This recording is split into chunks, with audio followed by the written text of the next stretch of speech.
Fox 10 News Investigates is getting answers about claims from residents that coal dust has become a nuisance and a possible health hazard in downtown Mobile. Fox News investigative reporter Kati Weis has been digging into the issue for months. She joins us in the studio with a special report. Kati, one manager at a local coal terminal had some contradicting remarks about the coal dust problem. Yes, she did, Lenise. The vice president of marketing for the Alabama State Port Authority, which runs the McDuffie coal terminal, told us on camera that there is no issue with coal dust pollution.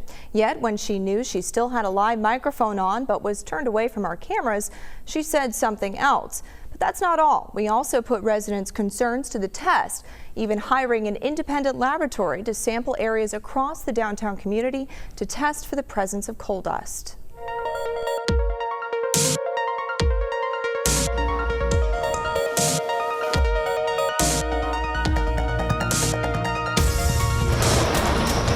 Downtown Mobile. It's where entertainment, tourism, and historic neighborhoods intersect. And it's the district where the city has been investing its resources with a new cruise line coming, the opening of Gulf Quest, and plans to upgrade waterfront access. But across downtown, there's a growing concern among residents about coal dust. Some residents worry coal dust stored at two major coal terminals in downtown is blowing off the piles and into their community. You start to see that it's just becoming black. This, originally white is now black. And about once a month or so, when I'm watering my ferns or things like that, I run the hose on it and it gets kind of the top layer off, but it doesn't get down to the base. Even once you do it once, within the next month or two, it just accumulates again. Sarah Bonensteel has lived downtown for 8 years. She fears what appears to be coal soot covering her home could pose a threat to her health. If you see what it's accumulating on a base layer, then what am I inhaling?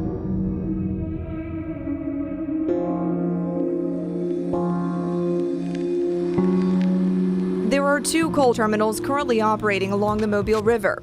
Cooper Marine and Timberlands, a privately owned facility, and McDuffie Coal Terminal, which is run by the Alabama Port Authority. Some residents have filed suit against Cooper Marine and Timberlands and the city of Mobile over the concern for coal dust pollution downtown. The McDuffie terminal was not included in the suit. Cooper Marine and Timberlands, along with the city of Mobile, was targeted in the lawsuit because the city recently granted Cooper Marine and Timberlands' expansion request. When Mobile allowed Cooper Marine and Timberlands to expand its coal handling facility, residents felt the city did not take the necessary precautions to make sure the coal would be properly contained. I think it is trespassing, and it's a nuisance. Pete Burns is the attorney who represents those residents. And I think they're negligent not to control their coal dust when they're operating in close proximity to populated areas. He feels the city should take further action to force Cooper Marine and Timberlands to prevent its coal dust from polluting downtown. In the suit, the residents are not asking for any monetary payoff.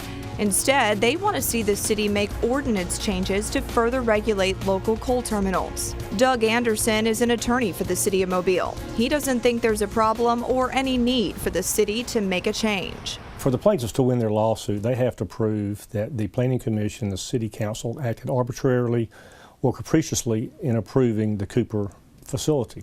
That didn't happen. The city followed all the regulations and ordinances as set out in the zoning ordinance, and all the requirements were followed. Down the river sits another major coal import and export facility, one of the largest coal terminals in the nation, and it's run by the state of Alabama with your tax dollars. The Alabama Port Authority's McDuffie Coal Terminal deals with at least 13.9 million tons of coal each year.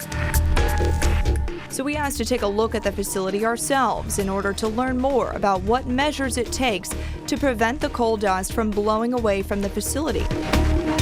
On a boat tour of the Port of Mobile, Judy Adams, Vice President of Marketing for the Port Authority, was our guide.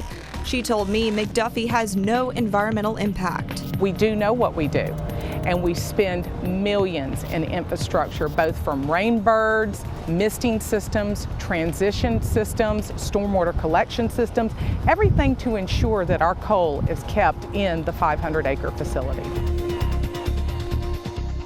But after that tour was over and we were back in our newsroom reviewing the footage for this report, we discovered Adams had made a phone call while still on the live mic as we were beginning our tour on the boat. Standing next to the boat's captain, Adams made the following phone call. Hey, it's Judy. How are you? Are you in the office today? Okay. I got WALA with me. Their story is on coal and the petroleum. I'm getting blindsided, but it's not a big deal. I'm going to be able to handle it. But we're going down to McDuffie Terminal in the boat, in Terry's boat. We're going to take care of petroleum first, but we're going to be headed your way. Can y'all just have your folks check the house, make sure that with these south winds we don't have coal blowing off the piles and that everything's wet? You are so great because they do have cameras. Right. Thank you. Give me a timeline because I got to tell Brad. 20 minutes. 20 minutes. All right. Thank you. Bye. I followed up with Adams and the Port Authority's CEO, Jimmy Lyons, about that phone call. And I came across some audio that I'd like for you to listen to, if that's all right. Sure. Have your folks check the house, make sure that with these south winds we don't have coal blowing off the piles and that everything's wet. You are so great because they do have cameras. Right. Thank you. All right. That's normal. I think, That's normal. I would have asked that. And it turned out that Brad already had them running that day because the systems were up and running. Yeah, the system runs on a scheduled basis. I mean, on demand. They don't run it on rainy days, obviously. But Katie, I wouldn't be doing my job if I didn't do that. Yeah. No, I'm perfectly okay with that. And it turned out the systems were up and running because that's what Brad Ojard, our general manager out there, said, is that no, the meteorological systems had already picked up the wind speeds and that the systems were already deployed. When I heard this footage, the first thing I kept thinking of was our interview that we had had immediately after that boat tour took place, where you had continued to emphasize that your facility goes above and beyond and does everything it can to keep the coal contained within the 500-acre facility. That's true. So if you were emphasizing that in that interview, then why would you feel the need to make that phone call? Because that is my job, to make sure that for whatever reason the system is not running, that it is. It is just part of what I do. And I don't think that it reflects poorly on us at all. I think if anything, it shows that we're diligent and we do care about it.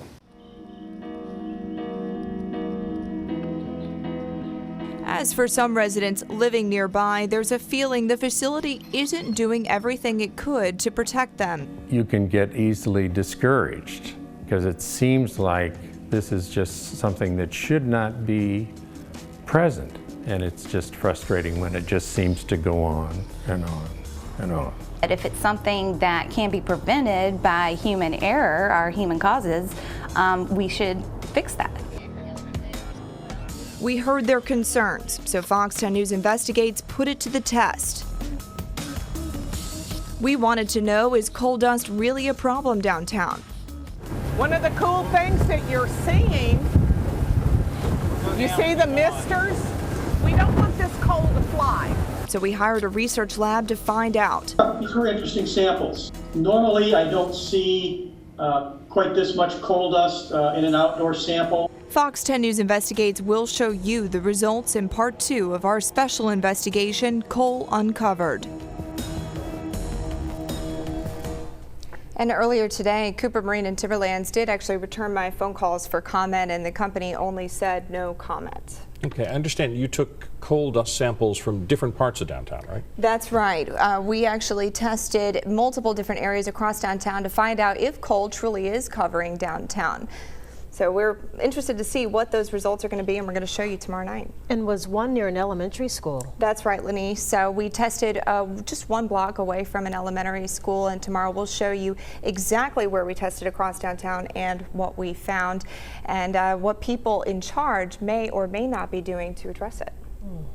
Wow. Is that shocking to you? It is. because, I mean, I knew there would be some percentage, but I didn't think it'd be that high. You don't feel there's a need to help the communities that could be affected by your facility? No. We're going to be breaking it all down for you in part 2 of our special investigation, Coal Uncovered, tomorrow night.